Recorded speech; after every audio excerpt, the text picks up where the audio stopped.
Welcome everybody. If this is your first time to this channel, my name is Edward Figura. I'm a professional drone pilot in Toronto, Ontario. On this channel, we mostly talk about drones and video production. If any of that sounds interesting to you, go ahead and click on that subscribe button and click on the notification bell so you can know every time I upload a new video.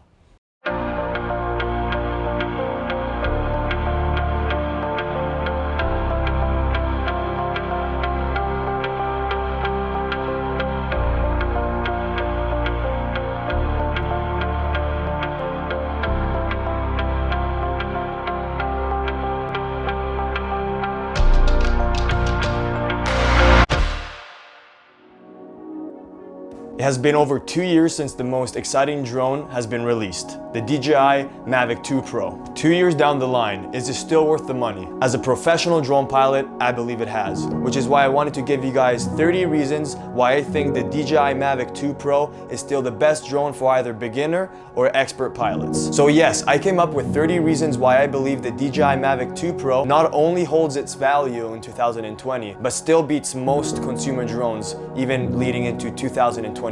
The first drone I ever bought was back in 2016, the DJI Mavic 1. It literally jump-started my passion for photography, videography, and flying drones. Before I even knew what I was doing with photos or video, I knew how to fly a drone. When I started getting good at flying my Mavic, I was like, maybe I should start learning how to take photos and video professionally. I know most people learn how to take photos and video first and then get a drone to further their passion, but I was completely reversed. Take a look at this old clip I shot back in 2017.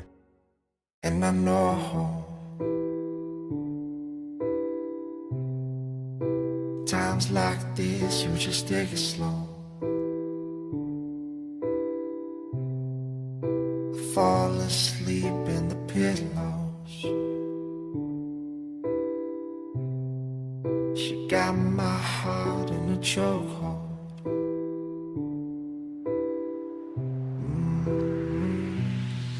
And there she goes. Heart that pounds like a stereo. You take me round and round like the merry-go. But one more ride, baby, here we go.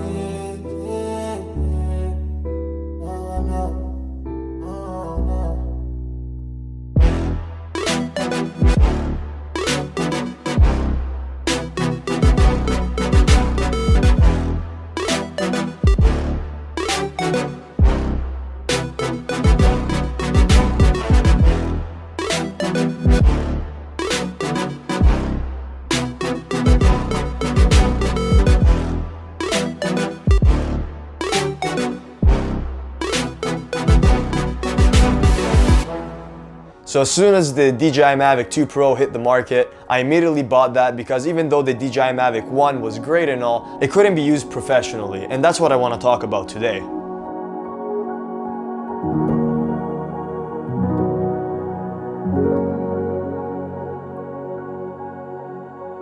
It's extremely portable and compact. It takes me less than a minute to set it all up and take off. Perfect for travelers or people that shoot every single day in multiple locations. Quiet propellers. There's nothing worse than taking off your drone and having a whole earthquake sound effect coming from your drone, and therefore all the attention being on you as soon as you're taking off. There's nothing worse than an extremely loud drone, which is why I really like the Mavic 2's propellers. The Mavic 2 comes with 10 sensors, which is amazing for new beginner pilots. I was surprised how well these sensors work on the Mavic 2. Design.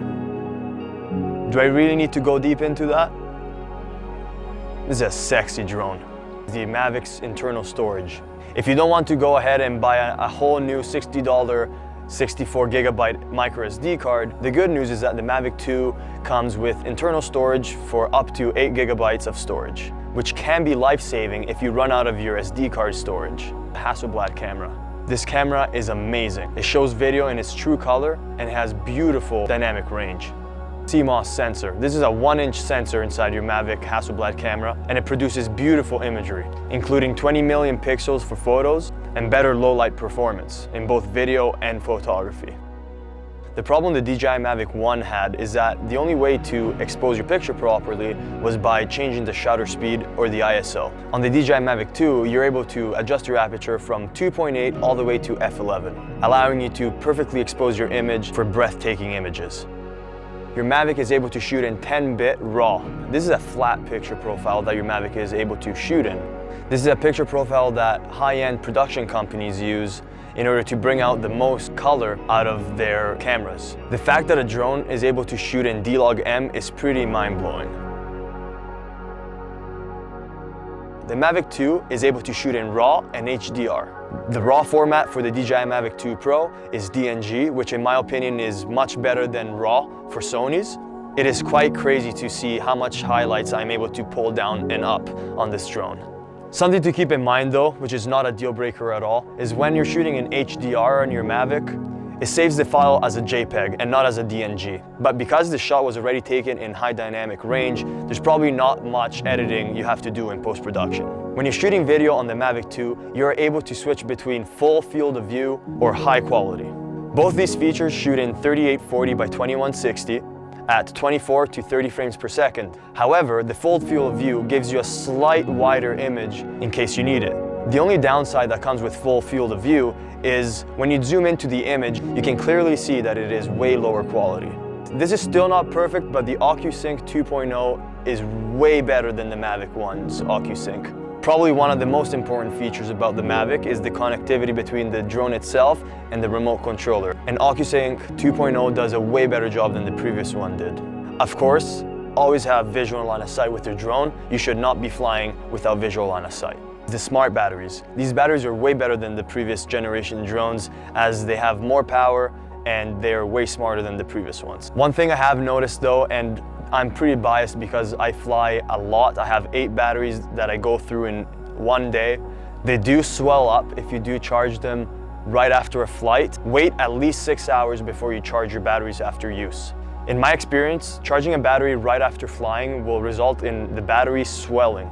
This is extremely dangerous because as soon as you try to put the battery back into the drone, it might pop out during flight, which is probably the most dangerous thing that could happen to the drone. If you're like me and you live in Canada, high wind tolerance is probably really important for you. I've flown at 40 km/h winds and the Mavic was able to keep going forward against the wind. However, keep in mind that when you're flying against the wind, your obstacle avoidance sensors turn off. Oh, did I mention Canada?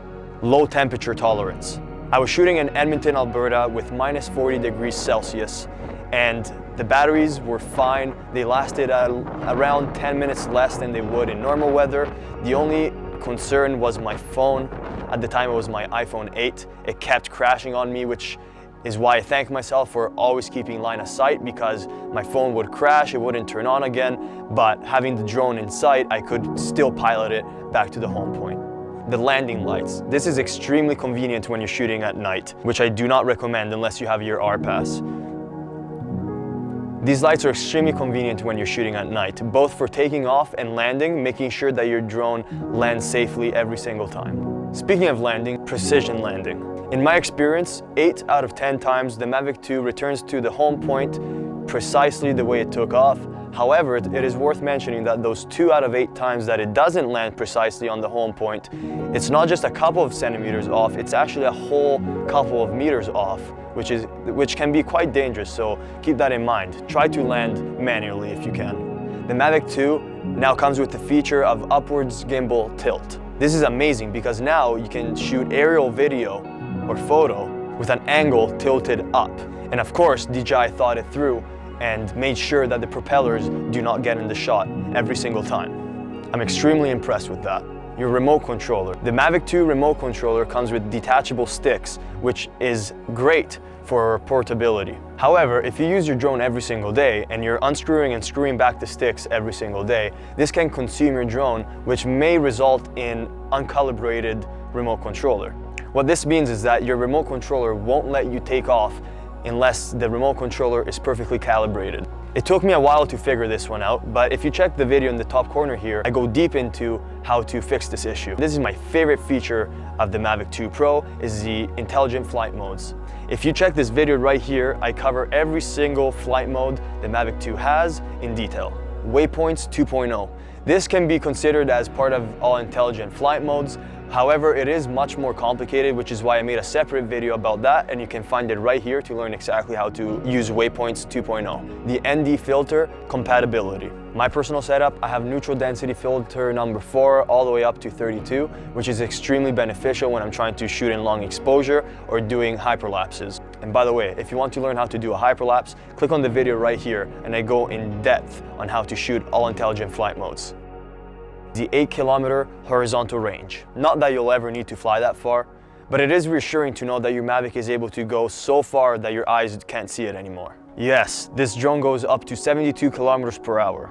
I do not recommend flying at that speed, but it is extremely convenient when you're trying to get to point A to point B in a fast amount of time in order to start your cinematography recording. With the Mavic 2 Pro, you're now able to switch between positioning mode, sport mode, or tripod mode. This is extremely efficient when you're trying to do drone cinematography precisely.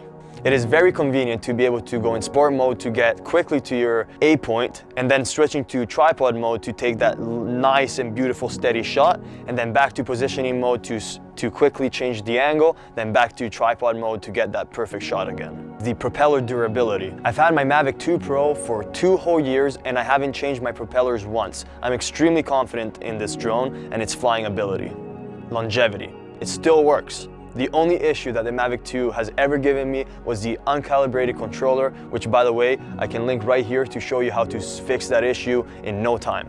If you're serious about drone videography or photography and you're looking to get paid by using your drone, then $1,500 shouldn't be that big of an issue for you. Considering the amount of features and safety precautions that DJI has implemented into this drone, the price, in my opinion, is completely reasonable.